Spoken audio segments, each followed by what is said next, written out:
संस्कार वर्गाची कीर्ती केलेली आहे।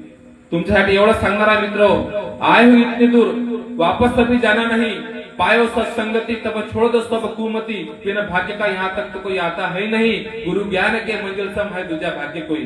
तुम्ही एवढ्या दुरून इथं आले, सर्वांच्या भाग्यात नाही आहे संस्कार शिबिरात जाणं।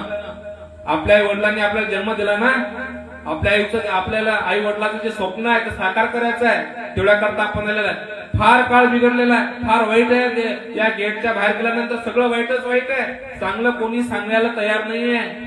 तुकडोजी महाराजांनी ग्रामगीतेमध्ये सांगितलं, तो दुसऱ्याला मदत करतो तो कोण असतो, मित्रत्व कोणाशी करावी, मित्र कोण आहे शत्रू कोण आहे आपल्याला ओळखायचं आहे। आज फार मोठ्या टर्निंग पॉइंटवर तुम्ही आलेला, जीवन जगत असताना शिबिराची फार आपल्याला आवश्यकता भविष्यात भासणार आहे। म्हणून आपण आपल्या या शिबिरामधून आपल्या घरी घेऊन जाणारा कोणता विचार आहे, सामुदायिक प्रार्थना। सामुदायिक प्रार्थना काय शिकवते, सामुदायिक प्रार्थनेची पद्धत कशी आहे। सामुदायिक प्रार्थना सर्व धर्माचा समन्वय शिकवते, सर्व धर्माचा समन्वय विश्व शांतीचा उपाय, लोक सुधारण्याची विद्यालय सामुदायिक प्रार्थना।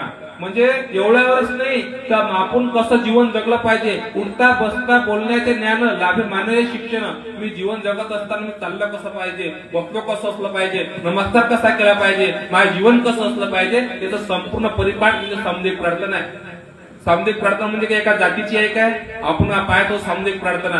या देशामध्ये अनेक जाती संप्रदाय आहेत, पण काय झालेलं आहे, तुझा धर्म न्यारा आणि माझा धर्म न्यारा, याच्यातच भांडण चालू आहे। हा म्हणते यानं आडवं गंध लावलं, यानं उभं गंध लावलं, कोणी म्हणते मी चौकोन काढतो, यातच भांडणं चालू आहे। कोणी